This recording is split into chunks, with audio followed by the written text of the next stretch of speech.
Is anxiety a feeling?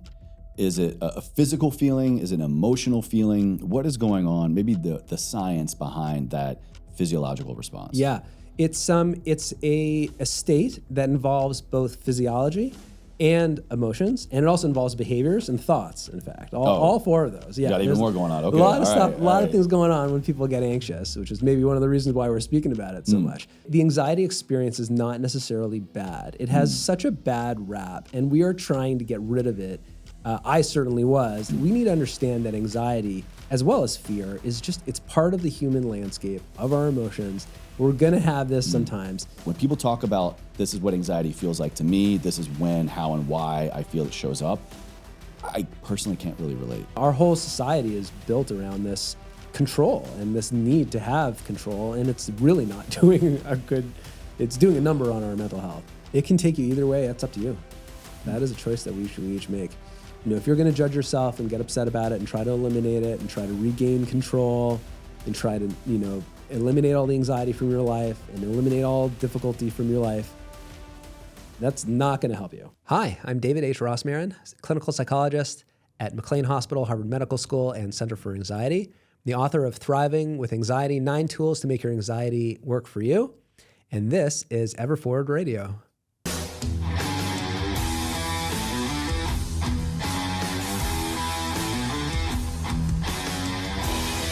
David, welcome to the show. Thank you so much for being here. Thanks for having me. We're diving into what's got to be everybody's favorite feeling, favorite word, sensation, anxiety. I think it is just through the roof in many, many ways, which I'm curious to get your opinion on, whether it's real anxiety, perceived anxiety, if we're confusing different emotions for anxiety. Sure. Or I also kind of think maybe the A word has gotten a lot of extra press on social media, and I wonder if it's just trendy to be anxious. I don't know, but that's why I have you here, the expert. But before we dive into all that, Sure. Since you are the expert, you quite literally have written the book on it. How do you define anxiety? Yeah, absolutely. First, I think it's everybody's least favorite word. Anxiety is the kind of thing that we dread and people can't stand it. It's the kind of emotion that everybody complains about. And that has some basis to it because it is not pleasant. Anxiety, to understand what it is, to answer your question, you really have to understand fear. And fear is a healthy human emotion that is here to protect us. And if you're threatened, then your fight or flight or freeze system will kick into gear, and you'll have this whole system that all these symptoms, all these emotions that garner up your strength to be able to fight against that threat. Anxiety is the same exact thing, but there's just one tiny difference. What's that? The difference is that there's no real threat. So it's a misfire of the fear system. So it's a faux fear. It's a faux fear. Yeah, that's exactly what it is. It's when I didn't have to have that fight or flight response. I didn't need my adrenal glands firing up and releasing those chemicals into my blood. I didn't need to have my heart pumping and my breathing going and the sweating to cool myself down. But the actual physiology of it is the same as the fear system. So you kind of already said the key words that I want to dive into. Can you help us better understand, is anxiety a feeling? Is it a physical feeling? Is it an emotional feeling? What is going on? Maybe the science behind that physiological response. Yeah, it's a state that involves both physiology and emotions, and it also involves behaviors and thoughts. In fact, all four of those. Yeah, got even more going on. Okay, a lot of stuff, a lot of things going on when people get anxious, which is maybe one of the reasons why we're speaking about it so much. So in your thoughts, you're worried, like what's going to happen? Is this going to be okay? There's that catastrophizing. I'm nervous about this. Physiologically, like I said, it's the same as fear. The emotion of it is that dread, foreboding, concern. And behaviorally, well, that's really where in some ways the money is. And depending on how people respond to their anxiety, it can actually get a lot worse, which is what we tend to see, or it can actually get better and even be a positive thing in one's life. Why is this so top of mind for you? Why do you care so much about anxiety? Personally? Yes, you personally. Yeah. Why do you care about it? And why do you care about it so much so you're helping the public better understand it and navigate it? There's really two things. One, I definitely have a good deal of anxiety myself, and I'm already master of anxiety, so let me just put it out there. Something like that. I don't know quite if I'm a master of anxiety, but I realized at a certain point that the anxiety experience is not necessarily bad. It has such a bad rap, and we are trying to get rid of it. I certainly was. And at one point in my life, and many points in my life, and that made things worse. And when my patients do the same, it's just not the right approach. We need to understand that anxiety, as well as fear, it's part of the human landscape of our emotions. We're going to have this sometimes. And that one message is, I think, missing from our discussions about this topic today. All right. So part of the human condition. Would you agree? Anxiety is part of the human experience. Well, let me ask you, have you ever met someone who isn't anxious at all?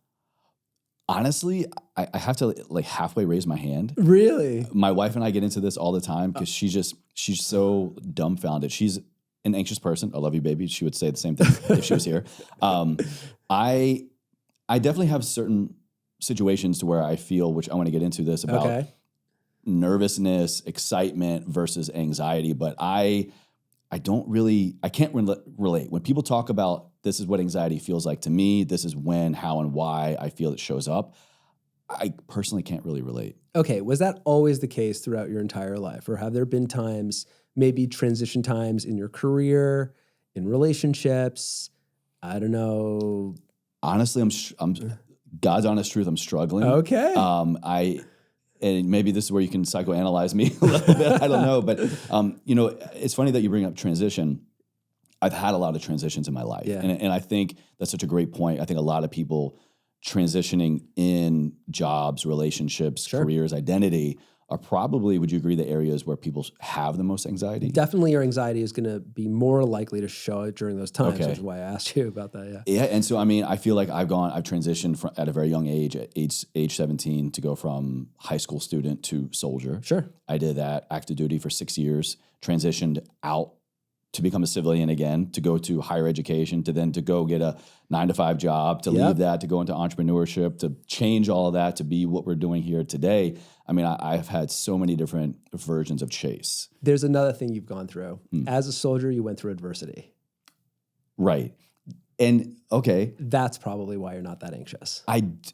I have been unpacking a lot, not to make the show all about me all of a sudden, but is this a billable hour for you now? I won't charge you. I've been unpacking a lot of my military career. Yeah. Now that I'm on the other side of a lot of traumatic events and work through a lot of mental health, for lack of a better term, issues that were top of mind for me, were more of that mental and emotional blockage. And I'm now realizing how much I actually went through in my military career, regardless of what actually happened in my career, just like literally the day to day, everything that I saw, everything that I witnessed, everywhere I went in the world, the people that I saw, the training that I went through, I really do think that, that's probably why I was kind of deconditioned from anxiety, I think. I would agree.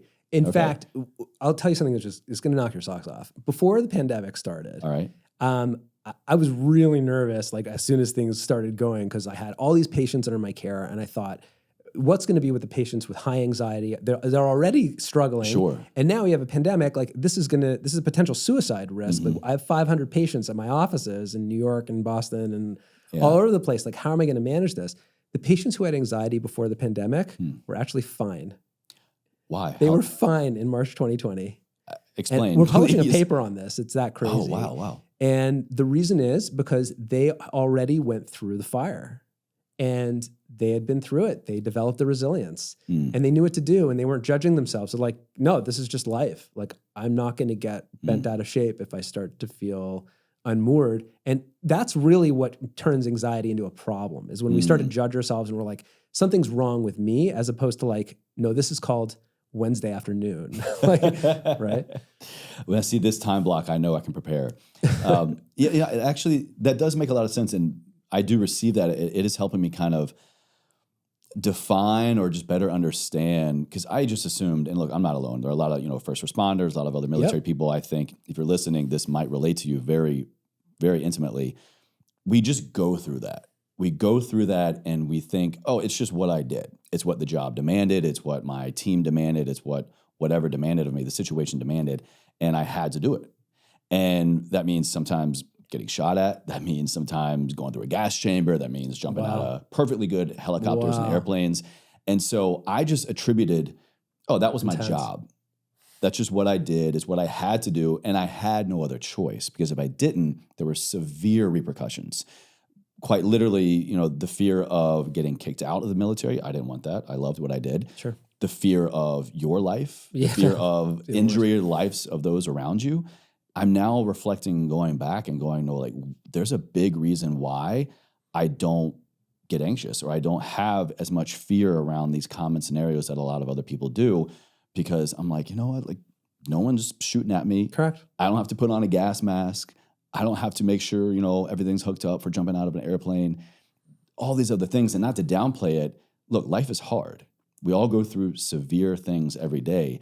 But for me, I'm just so conditioned, I've been out for years now to go, yeah, but I didn't die. So you I'm are good. able to take it in stride because of what you went through.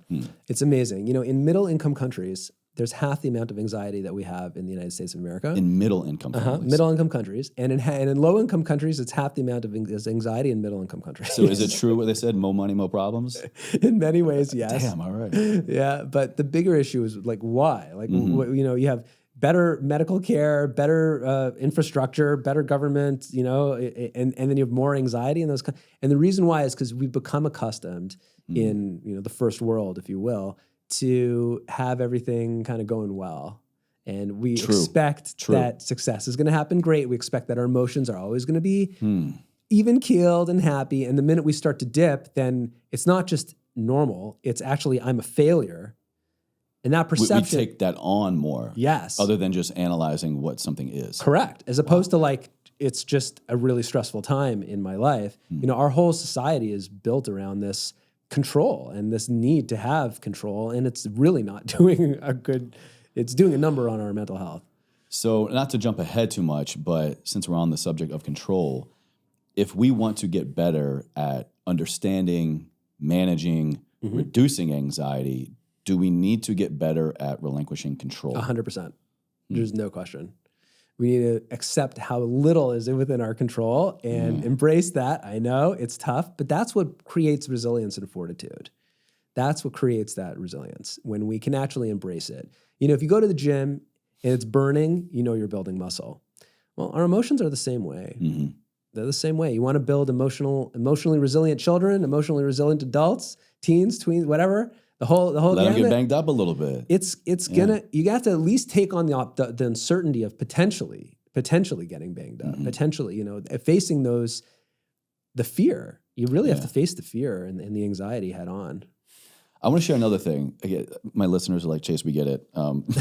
You've been through some stuff, but again, this is just kind of my process with the show. The more that I share what I'm going through and what I'm learning that I did go through, this is how I move forward in life. Great. And so my goal is to kind of share these experiences transparently because I know somebody out there is going through or has gone through something similar. Definitely. And with that, besides the obvious of I've been through a hardship before, so maybe that's why there's a reduction in anxiety, I also do give a lot of credit. I have a lot of trust in situations, a lot of trust in peers, a lot of trust in equipment that has got me through adversity. It's not so much just I did it and I went through it. There were a lot of other contributing factors. I had people to the left and right of me supporting me. I learned how to really understand my weapon, my equipment, my tools of the trade. I mean, insert your profession here. And I think the more that we have trust in the equipment and know that it is in support of our best interests and maybe sometimes our own well-being and that in other people, I do give a lot of credit to that as to why I think I have very minimal, if not non-existent anxiety. How then, first of all, would you agree? And two, how can someone put more trust into their environment, their people, their tools, if maybe they first are struggling with putting that trust in themselves first to mitigate an anxious situation? Yeah, I do agree. I definitely think that there's a lot to be said. You mentioned one piece in passing, though, that I wanted to sort of dwell on. Were you able to share any concerns that you had, any struggles that you had with others in the military? Or was it sort of like a lone experience? That's a really good question. I think low level, or I'd say surface level, after really any training or any experience whatsoever, we would always have these after action reviews. Yeah. And so the group would come together, everyone that went through it would come together, and then your leadership would kind of, hey, what are areas of sustainment, areas for improvement? Like, how do we screw that up? What worked, what didn't work, and what did work? So was that kind of coming together? but it wasn't like it is now where, I'm unpacking my feelings. Got it. It was just very cut and dry. Like this was good, this was bad. It wasn't like, how did you feel about it? But at some point you did unpack it. Yes. Okay. Yes. I personally did. Good. Yeah. Yeah. That's, to me, probably the more critical ingredient than having trust in your environment, is being able to actually experience that struggle in the presence of others. Really? Yeah. So experiencing struggle, experiencing adversity in the presence of others Correct. is more important to overcome anxiety Yeah. than going through it alone? 100%. No question. You look at cultures that are more collectivist as opposed to our very individualistic American culture, and they're just so much better because they don't suffer alone. Community. They have community. It's not like, if you're having a bad day, you're not a pariah. You don't have to either put on a great face and show up, or just ghost everyone. Those aren't the two options. You can actually show up and struggle, and that's okay because of the collectivist culture. When I reflect on a lot of things we talked about on the show, any hack, anything to overcome physical, mental health, so much of anecdotal feedback I get, and so much of the science that I look at, and experts have shared on the show as well. Especially, I'm forgetting the gentleman's name, but co-author contributing to the Harvard study now on longevity and happiness. Like, what is reducing? Waldinger? Robert Waldinger? I got to check the notes. I'll link it down in the show notes Okay. for everybody. But it was this book called, I think, The Good Life. And it was the two recent gentlemen on the Harvard study looking at this 82-year plus longitudinal study. The Harvard study on adult development. And it's all about community. Sure. That's the number one factor which predicts people's wellness at age 80 is the quality of your relationships at age 50. That's why we got the experts here. Yes. Thank you for saying that. Well, they're in my department. Okay. Well, there we go. Yeah. And it's a great reminder too, because I think there's a lot of comfort in knowing that we have science to show this can most likely help. And we're seeing a lot of proof that it does, kind of empirically. It's no question. Yeah. But I think a lot of people still struggle with making that connection because why? Have we been burned in the past? Do we just really not have the ability? Do we not know how to trust others? Do we not know how to open up? Is there fear of opening up? Yes. Why are we limiting All ourselves of to the community? above. I think anxiety is often at the root of those relationship issues. And people are terrified to open up and to have somebody else be there for them. And the truth is, we are probably going to get let down sometimes. Humans are complicated. I like to quote my wife, life is messy. Relationships are messy. Yeah, and people are messy. And that's just the way it is. But we're still better off having those connections. I think part of it, if you can accept difficulty, emotional difficulty by yourself and do it in the presence of others, it's so much more emotionally healthy than what we are doing in this country, which is getting rid of it, medicating it away immediately without even thinking about it, assuming that it's a disease, suffering alone, trying to squelch it. I mean, all of those processes are just dysfunctional. They just are not working. To say the least, yeah. And I can tell you, just as another testament to what works, the more that I've opened up about struggles and adversity, even if I don't have an answer or even if I don't know where I'm going with it, just the fact that I voice it out loud works in really two unique ways. One, for me, it's almost like a sigh of relief. I make it real. I get it out of my head. I get out of just what could go wrong maybe. So I say it out loud. It becomes very real. I honor whatever I'm going through. And then there's also this level of, this like external accountability that kind of just happens magically. If we post something online or if we share it with a loved one, I feel like maybe like 2A here. 2A is it allows that other person or another person who hears that message to go, oh yeah, you too, me too. So there's that connection. Yeah. So there's new community building right there. Sure, 100%. 2B is kind of like, I feel like later on, I get followed up on. That person, that follower, or a family member checks back in like, hey, how's that thing going? Sure. And it's like, oh yeah, you know what? I need to kind of check in on that. Right. Because it's so easy. It's much easier to cognitively avoid and just keep it out of your mind. Absolutely. Years ago, I gave a talk at Harvard College, and one of the head of the counseling center, the Harvard Counseling Center, was there. He said something I will never forget. It was amazing. He said that they did research on the different predictors of how well college students do in throughout their 4 years of college. What are the predictors of them completing? What are the predictors of them having mental or emotional or other struggles and doing well? There was one factor that accounted for more variance than any other. Any guesses? Relationships? Yeah, having Really? at least one person. Oh, At least All one right, person that you can talk to in a real way about what's on your mind. wow. And it could have been anyone. It could have been a Anyone. classmate, It could family be member. a roommate. It could be a stranger. Wow. It could be a therapist. Wow. It literally could be anyone. But do you have at least one person that you can essentially cry on their shoulder? I proverbially. Wow. Or literally. Or Go literally. for it. yeah, I guess. I don't recommend walking up and crying on a stranger's shoulder. It's been done. There might be a good social experiment there. Could be. Reminds me of that guy I've seen, I forget his name on social media, but he, I think, wears a mask or a box over his head, and he has a sign that just says, "Do you need a hug?" Like free hugs. And he just stands out in public. And the outpouring of people that just show up and I'm sure people do it. they do it. And then I've seen so many clips of just, That's funny. it goes on and just like these people just start crying and have this huge emotional release. Wow. And they go, "You have no idea how much I needed this." You know, they never actually see each other, but it's just that human to human connection. Sure. And they just get it off their chest and they share that. Yeah. It's incredible. Yep. And it's also anxiolytic. It also protects us against anxiety. It's in fact even more Anxiolytic. Yeah, anxiolytic Okay. is a reduction of anxiety, but Right. it's even better. It's actually a way of using anxiety in order to create that connection. Because if you're struggling emotionally, I mean, aside from you, everyone else has anxiety. But whatever distress you are having, I'm not perfect, people. I'm just saying this is something I can't really relate to. So whatever it is, being able to cry on someone's shoulder, I promise you, those relationships are going to be closer than they were before had you not, expressed what was really on your mind. Amazing. It's a great way of creating emotional intimacy. So actually, it's a parlaying of the distress into something positive in your life. Okay, I like that.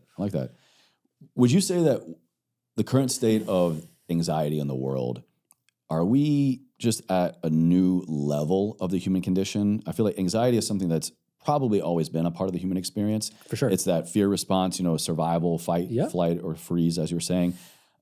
Is this always going to be with us, or where we are now, is this a defect, for lack of a better term, in the human evolution? Yeah, it is not a defect. What is defective, though, is our approach, our relationship with anxiety. Okay. We have made this into enemy number one. We got to get rid of our anxiety. We can't live with it. The minute we start to feel anxious, we judge ourselves. Something's wrong with me. Something's medically wrong.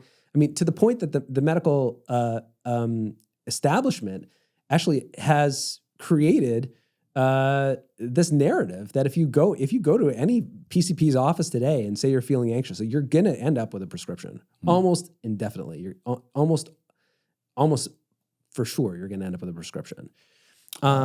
And I think that sends a message that this is something wrong or something broken. That's what has to change. We need to start accepting that this is a part of our lives, and it can even be a positive once we learn to deal with it. Okay. All right. Let's go there. How can anxiety be a positive for our life? Okay, so we mentioned emotional resilience before, and just like working at a gym, in order to build muscle, you got to go through the burn. Emotionally, you got to go through the same. And I think where this comes up in spades is with parents and kids. Parents and kids, parents are super anxious when their kids are anxious. And firstly, I'll tell you, I've never seen an anxious child who did not have at least one anxious parent. So it's kind of chicken or the egg kind of thing. It's more like chicken. It's more like parent. Yeah, almost always, because kids are gonna have bangs and bruises and anxieties and idiosyncrasies and stuff. Like they're working out their childhood. They're gonna bang into things. It's just gonna happen. They're gonna have bad days.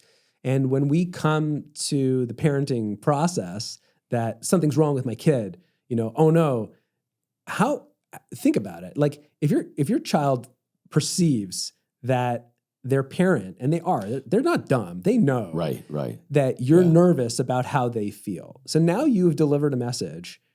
Oh no, little Johnny can't feel this way. Right. Little Jenny we're shouldn't not feel this safe, way. or this is bad. This is not good. Right. So now you've turned their normal emotions, which are part of human development, into something to fear. Great. Congratulations. You are Thanks, Mom and Dad. you are on the way to having an anxiety disorder. No question. As opposed to like, okay, like you're having a hard time. So let's figure out how we can, go there and learn how to live with this. What about adult children? We grow up, little Johnny grows up. We're comes back 20s, 30s, whatever. We're an adult now. Okay. And I'm sure a lot of people can relate to this. I know a lot of people that can relate to this.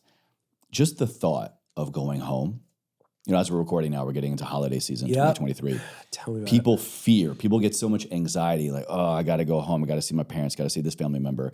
Just being around what you would think would be the solution, like we were talking about earlier. Can be. Community. Can be. Doesn't get much more intimate than that, than your family. But yet people struggle with having so much anxiety around getting around and being around their family. How do we navigate that? Yeah. It's much harder if you don't have a loved one to share that experience with and who really knows what's going on. Or at least a friend who you can text, from the Thanksgiving dinner, like, this is really not going well. Like, yeah, me too, How many people have that bailout for their family? Just like, a bailout for a date that's going wrong. Right. Or something. You need it. Code word muskrat. Get me out of here. Right. I like that. So setting that up in advance is important. Even having a therapist, I think, is fine for this. Like if this is what we definitely need that out, and somebody who really does understand the dynamics, who you can actually relate to. Other things, going into the holiday season, often we tend to let go a little bit. People are gaining weight. They're stopping to exercise as much. They're spending more than they can really afford. If you know that you have an anxiety disorder, or I should just say if you have a disordered anxiety that's high, going into this period of time, recalibrate, rebalance, be thoughtful about it going in. That could actually be parlaying your anxiety into a positive. So you're saying maybe don't let yourself go as much. Don't be as loose with spending, diet, taking care of yourself physically. Yeah, usually what happens when people are feeling anxious and stressed about family and stuff like this is they're spending a little too much, drinking a little too much, eating a little too much, not exercising as much. Which they probably think are all coping mechanisms. Well, in some ways they are, because they do make it better in the short run. But those are really ways of not facing the emotions and kind of drowning them out. The drinking one is definitely drowning it out, but really all of them are ways of sort of tamping down the anxiety, as opposed to being like, oh my God, this is really hard. And I want to actually figure out, what's really at the root of it. You bring up another question I had ready, and that's, is it just diagnosed anxiety? Is it, I forget, you said, disordered? Disorder, an actual disorder. Is anxiety a disorder, or can we just have anxious feelings, or what's the difference? Great question. Yeah. Technically speaking, an anxiety disorder is when it causes significant distress or impairment, right? So when it's getting in the way of your life. Typically what gets you there is not understanding that some degree of anxiety is normal, and then reacting to that initial level of normal anxiety as if you have a big problem. That's what creates the cascade. Can you go back and just say that again? Yeah, I'm sure a lot of people are 100%. Jumping for joy hearing you say that. Okay. Typically what turns anxiety into a disorder, where it causes significant distress or impairment, is when that initial level of anxiety is framed or thought about, understood by oneself as something is wrong with me. And then that creates a cascade, because what actually happens is the initial level of anxiety that I have, which is totally normal because mom and dad are freaking me out, Thanksgiving dinner didn't go well, whatever happened. It's all like sensory input. Yeah, it's meant to happen so that we can understand our environment and react accordingly. Totally. That is just normal. Good. What happens is when we interpret that as something's wrong, we literally release more adrenaline into our bloodstream. It physiologically creates a cascade of increased heart rate, increased breathing, increased sweating, increased muscle tension. Love this journey for us. Great. All of the physical symptoms of anxiety tend to multiply when we interpret that initial normal, healthy experience of anxiety as something's wrong. So then let's walk us through some tactical in real life scenario solutions. Yep.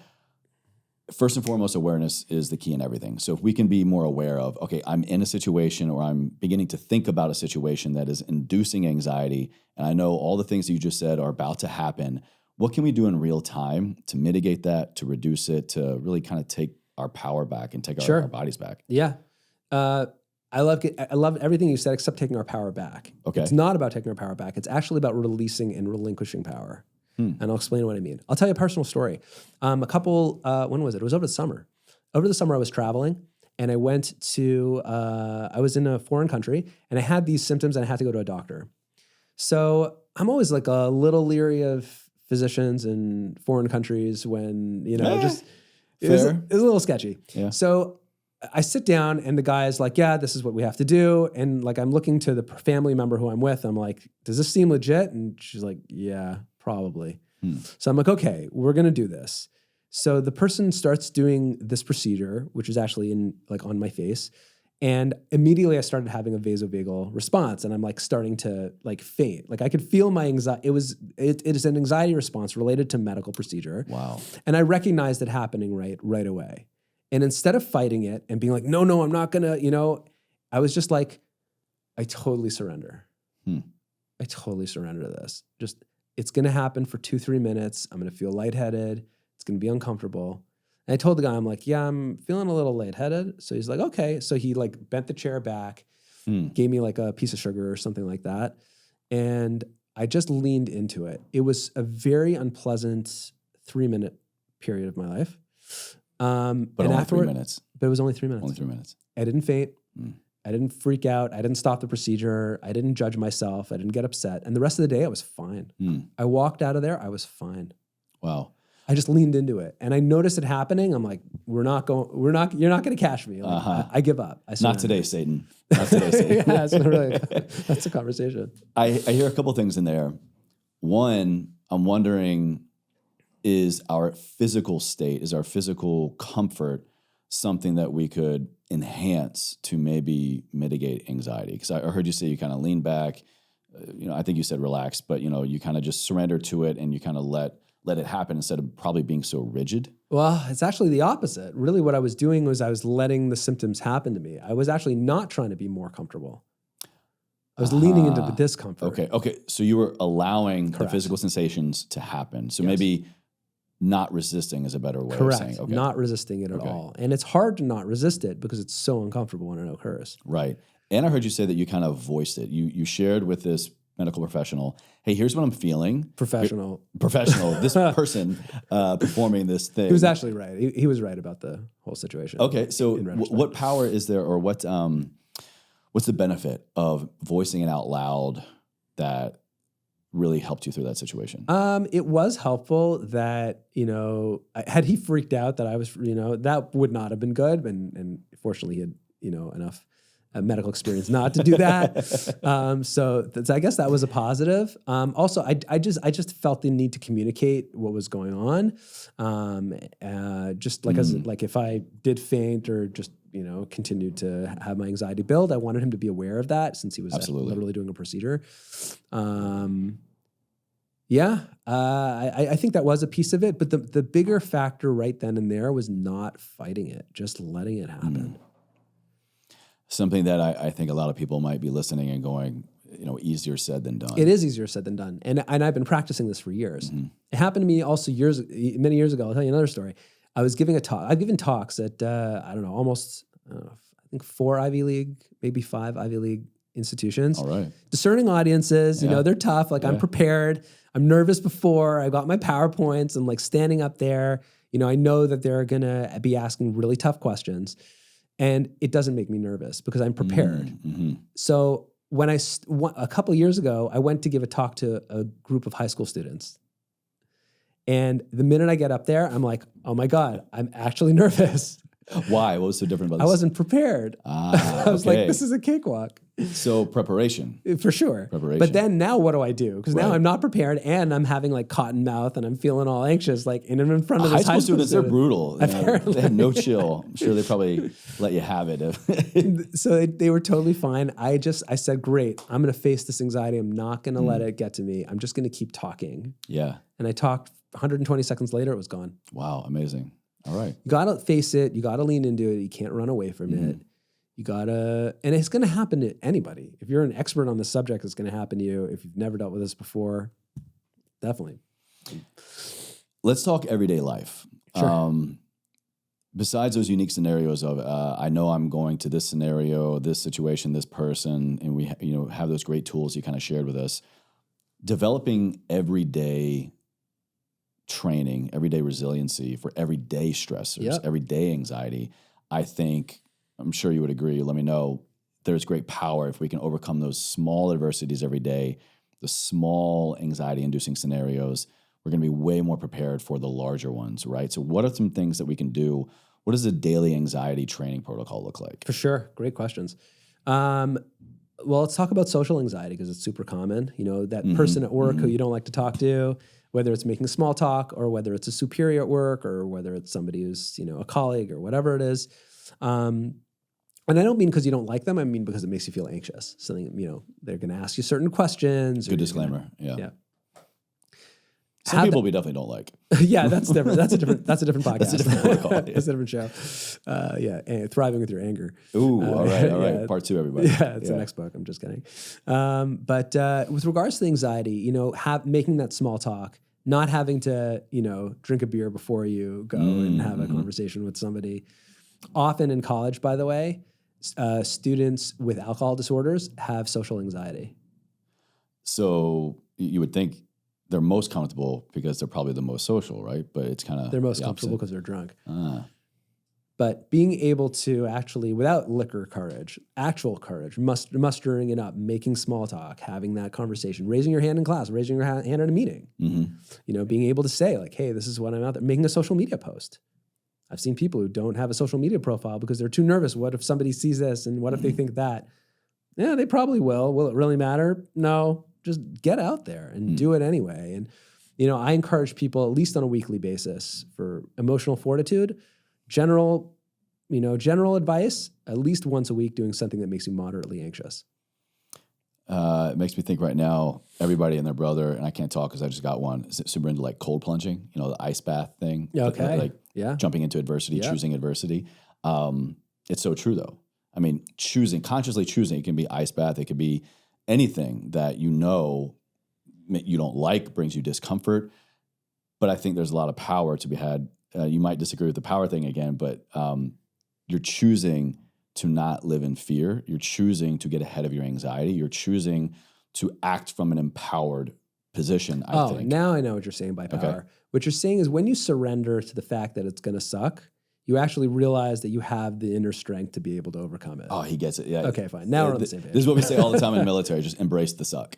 That's just something that stuck with me for years. Yeah, good. And that's why you're not anxious. Yeah. That's why you're not anxious. Yeah, and once you do, you're not going to judge yourself, and you realize that you have a lot more capacity internally. Today people don't think they can. Go deeper there, please. I think that's a huge realization. People don't realize the capacity they have to endure these situations. Yeah. At one of my book talks the other day, somebody came over to me afterwards and she was in tears. And I said, like, what did I say? She's like, no, you don't understand. I've been to 100 mental health talks in the last several years. And you are the first person to ever tell me that I can handle this. Wow. Everybody else is saying you can't handle this. Put it away, tamp it down, you have to chill, you have to relax. And I'm like, no, this is a human emotion. This is what you're built for. Muster up the strength. It's not going to be fun. It's not going to be easy. You're going to have setbacks, but you can do this. And she was literally in tears. Wow. What a huge realization for her. Yeah. It's great. What would you say are maybe 2 or 3 today most common anxiety-inducing situations, thoughts that you kind of see most people dealing with right now? The most common is going to be generalized anxiety disorder, basically the worry-warts of the world. Just about everything all the time. Yeah. Okay. Worried about the money, worried about the economy, worried about the government, worried about climate change, worried about you name it. I think we all know somebody like that. Health, that's another one. And usually it's 1 or 2 domains at least, and those worries just chatter throughout the day. Lots of tension, lots of, maybe some stomach upset, and chronically worried and uncomfortable and anxious. So that'd be number 1. Okay. What about some non-medication approaches to really helping someone who has, let's say, actual diagnosed anxiety disorder or just living with high levels of chronic anxiety, just feeling anxious all the time, we don't want to go medication. What are maybe some other modalities besides everything we've already talked about? Okay, so let's just talk about medication briefly. You know, I firstly, more than 50% of my patients are on some form of medication, and I don't have a problem with it in theory, but the way that it's used is more important to me than whether it's used. And I'll try to explain that. Yeah. When people take psychiatric medications in order, let's take your anxiety, think about it as a scale of 0 to 10. Okay. So 0 means you're dead. So nobody is almost known as zero anxiety. So that's not good. Yeah. So we don't want to go to 0. 10 means like your brain is going to explode or something like that. It won't really, but so basically you're left with 1 to 9, right? 1, 2, 3 are low, 4, 5, 6 are medium, and 7, 8, 9 are high. Let's say somebody's running really hot and they're in like the 7, 8, 9 category almost chronically or in certain situations. I don't mind that person taking certain psychiatric compounds in order to reduce things to a 4, 5, or 6. To lower their baseline to then better manage. And then they can manage the 4, 5, or 6. Right. But when they're promised this golden pill to get you from a 9 or an 8, or even from a 4 or a 5 or 6 to a 0 or to a 1, that is going to fail because that anxiety is going to rebound. You are for sure going to have, there's no such thing as a magic pill that you can take to get rid of all your anxiety. If someone's trying to sell that to you, I wouldn't buy it too quickly. So I don't have a problem with people taking certain medications, at least temporarily, to get their anxiety down to a mid-range. Okay. And then they're learning to tolerate, because it is hard to tolerate 7s, 8s, and 9s on a daily basis for some people. I have to imagine. Yeah, it's very, I'm not saying it's impossible, but it's very, very challenging. Even a 4, 5, and 6 is going to be hard for certain people. That mid-range of anxiety, that's a challenge. That's doable though. But the problem I have is when people are taking medications in order to eliminate their anxiety. That's just not effective. It doesn't help. And it's not realistic. It's not realistic, and it makes things worse. What about social media? What's your opinion on social media as it relates to anxiety-inducing or anxiolytic? Was that the term you said earlier? It's definitely not anxiolytic. Anxiolytic would be making it less. Some posts might be doing our best, but we're still on the platform that's mostly, I think a lot of people would say, anxiety-inducing. Would you agree? How do we navigate this? Yeah. So a couple of things I think are happening with social media. One is there's a reasonable amount of scientific literature about people comparing themselves to others. And if you're looking at everybody else having a great time, doing awesome, never having a bad day, always looking great, and then you're looking at yourself, that social comparison is not going to be helpful.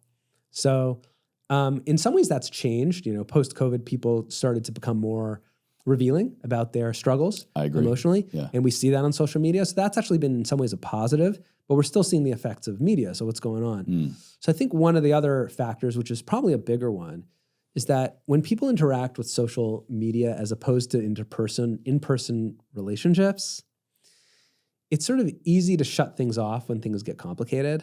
Like what? The minute I start to feel anxious, if I'm speaking to somebody in person, I have to navigate that. Oh my God, so true. I can't just point. You can't just swipe up to the next one. You can't this reel is anxiety inducing. Let me just go on to the next one. There's no such thing. You got to deal with it. Wow.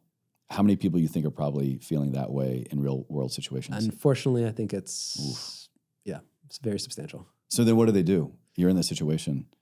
In which situation? In the real world situation. The real world? Yeah. Well, that's why people don't have relationships today. Damn. Okay. Yeah. That's why people are very flighty, and the minute things are uncomfortable, we run away. And oh, so you're just describing everyone in Los Angeles? It's not just LA. Oh, it's probably worse. It is worse here, I think. But yeah, to say the least. In your work, you talk about this unique concept of anxiety being this double-edged sword. It can spawn success or make it harder to succeed. Sure. How can we know which way our anxiety is going to take us? It can take you either way. That's up to you. That is a choice that we each make. If you're going to judge yourself and get upset about it and try to eliminate it and try to regain control and try to, eliminate all the anxiety from your life and eliminate all difficulty from your life, that's not going to help you. Which might be even more anxiety inducing. It is. Trying to get rid of it or avoid anything that could cause it. It's exhausting. It is outright exhausting. You can't do that. Wow. Then you're chasing mental equanimity for your entire life that you will never reach. ever. So then there probably comes into play that surrender aspect you were talking about. Correct. That's exactly what I was talking about. And that's where the mental resilience happens. And that's when people can actually use the other edge of the sword, which is, no, I'm not going to let this get to me. I know it's going to be hard. This is my dream. I'm going to pursue it.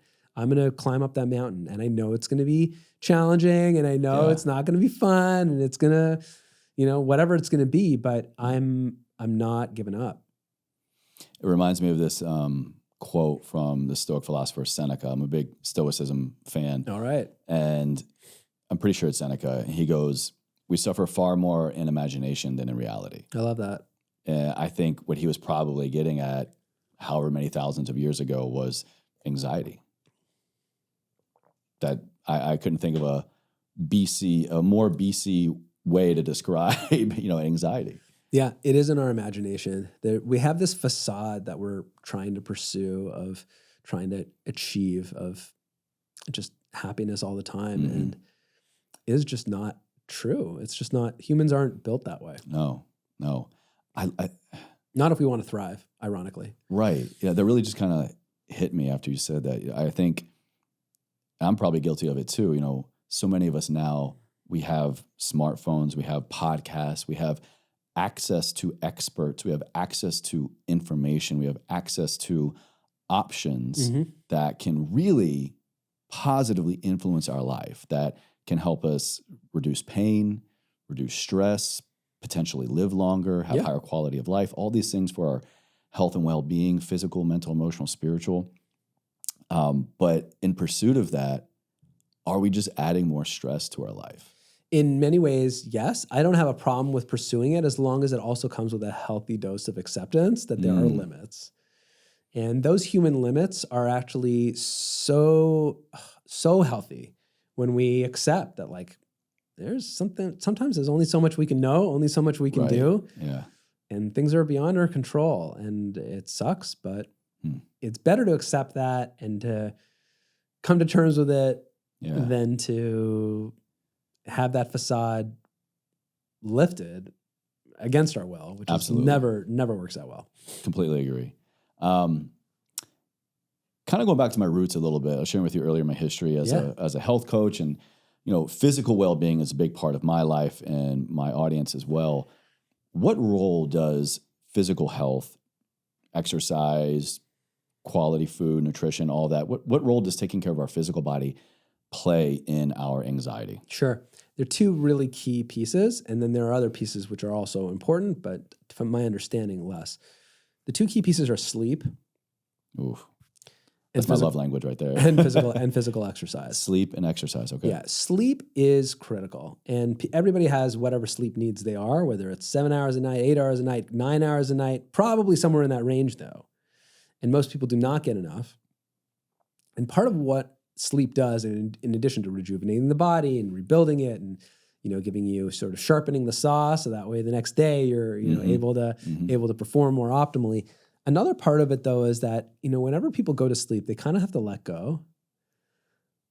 You really have to say that's the only thing you can do. Yeah. If you want to go to sleep. Yeah, that's literally what it is. It's like, I'm not going to do any more work today. I'm done.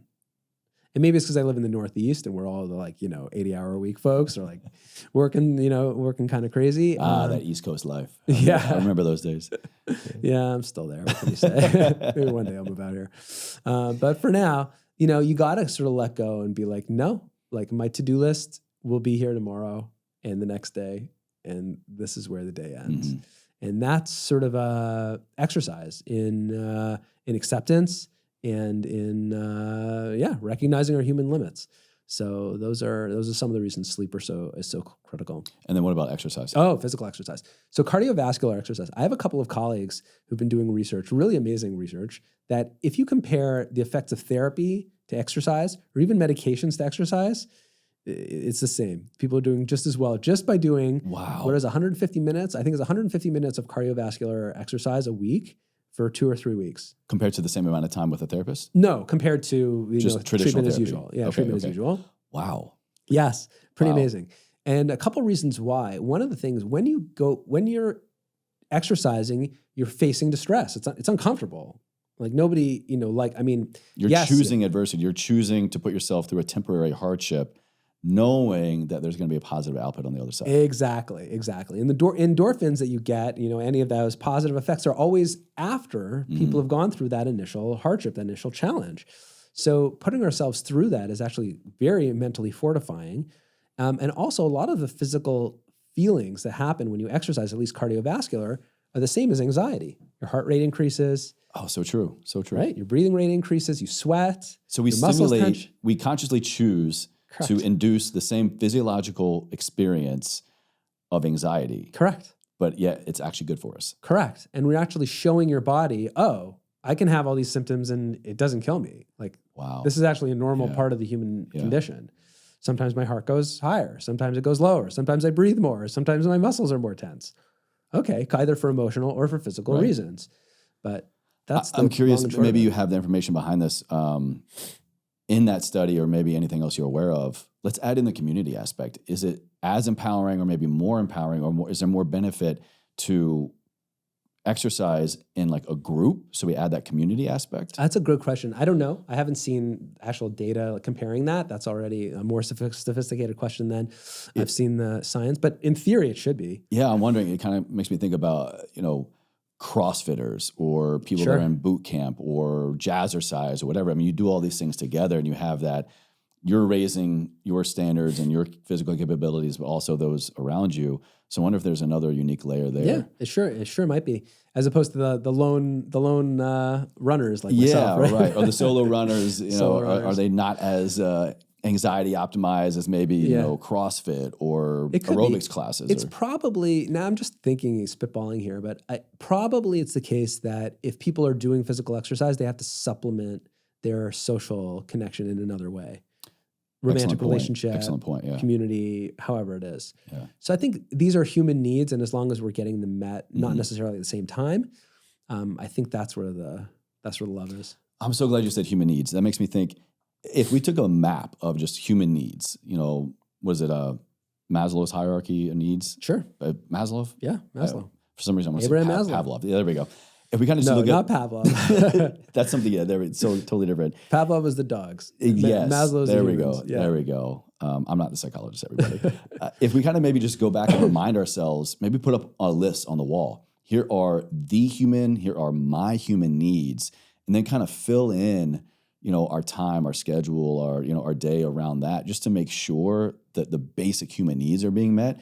Do you think we would have less to worry about, quite literally, less anxiety? Yes, and I'll tell you why. When Abraham Maslow's highest level of needs, do you know what it was? Is it financial security? Nope. Something called self-actualization. Oh, okay. Self-actualization is when you have this vision of yourself and this vision of the world, and you dig really deep, and you're like, that's what I want to do. So like our highest self, maybe the version of ourselves that we want to that you really want. Be alive. What do you really, really want? And invariably, people who pursue what they really, truly want in life are going to have anxiety along the way. Because you got to face uncertainty. You got to face adversity. You got to face the fact that you're doing something which is unique and nobody else is going to get because it's your unique job. So, you got to, it's going to take time. It's going to take it, you're going to take it on the chin. And that in some ways is the main reason why anxiety is potentially such a healthy thing. Because if you pursue your dreams and take on that anxiety and you're like, I'm in anyway. This feels like death, but I'm marching. That's where the money is. It makes me wonder, so then are you saying that the more of a high achiever you are, the more anxiety you're going to have? It doesn't have to be a high achiever. I mean, like I said, like I'm from the Northeast, I'm Boston, I've got offices in New York. So, I guess for me, it might be on that realm, but it could be having a family. It could be starting a new relationship. It could be doing something much more low key. It could be building a vineyard. I mean, it doesn't have to be, of the high achieving realm that proverbially that people do today in America. Let me reword that a little bit. Would it be fair to say that the more in alignment we are to our highest self, and the more we daily consciously choose to work towards that highest self, the more anxiety-induced activities we are probably going to experience? Definitely. at least at some point along that way. So I should just stop with my personal development journey right here. No, I think you're on it. We should just chill. No, I think you're on it. I mean, I don't think you're bothered by by whatever distress comes your way, because you're like, okay, that's it. And that's why you're not anxious. That's it. It kind of makes me think, to go back at the beginning. It's almost like, how do I want to say this?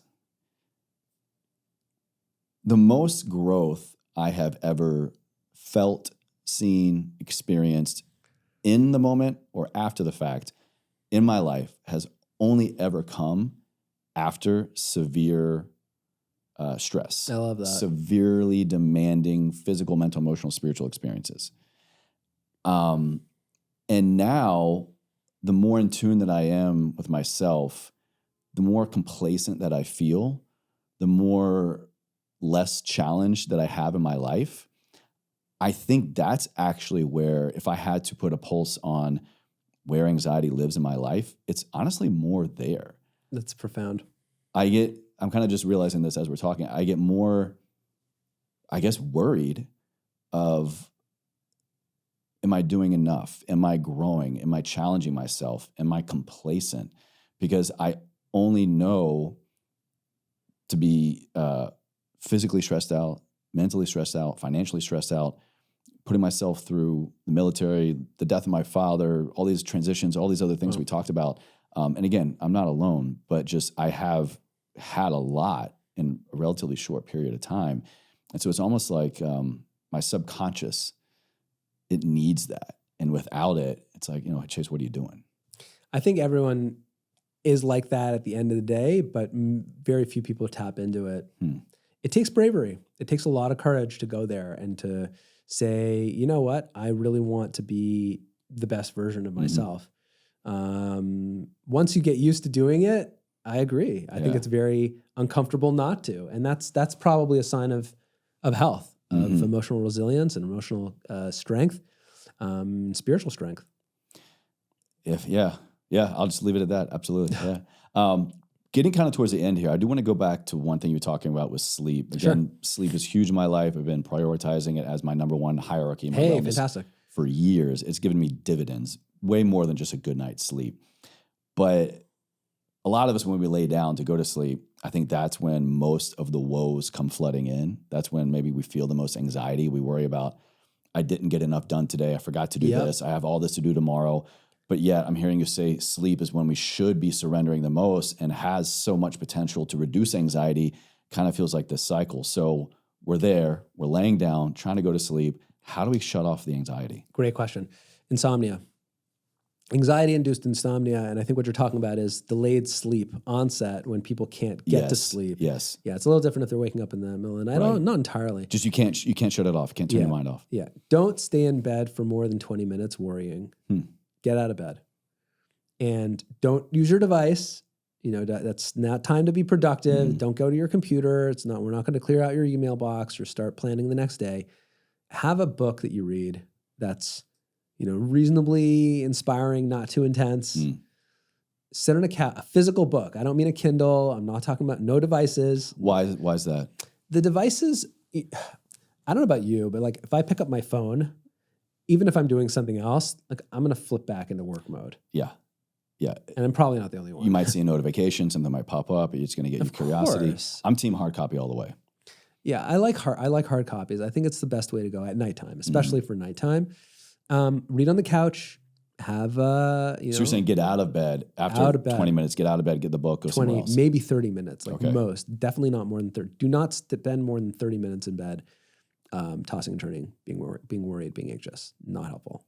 What is it about staying in bed in that anxiety-induced state that is not good? It teaches your body that your bed is a place to worry. So you're actually more likely to worry the next night. Okay. What about if we devote a spot in our house or apartment to, this is my worry spot, this is my worry couch? That's fine. Does the opposite kind of go? That'd actually be very helpful. I'm only allowed to worry in this chair. Yeah, and that's great. I like the chair. I would also maybe even pick a time of day, and I have this, and it was one of the strategies in the book. Yeah, to have a 5-minute worry period every single day. So Now's we my have time like a to pity worry. party, we can have a worry party as well. Something like that. I don't know about the pity party, but the worry party is a good idea because then you're actually fully confronting what you're actually upset about. Wow. I wouldn't do that at nighttime, by the way. Okay, that's good probably point. something during the day that you want to do. Where you really confront the uncertainty in your life and go for it. Okay, I want to go a little bit more there. Sure. Does that really work if we go, all right, this thing that I'm feeling, the scenario that I'm in, is going to make me anxious, but you know what?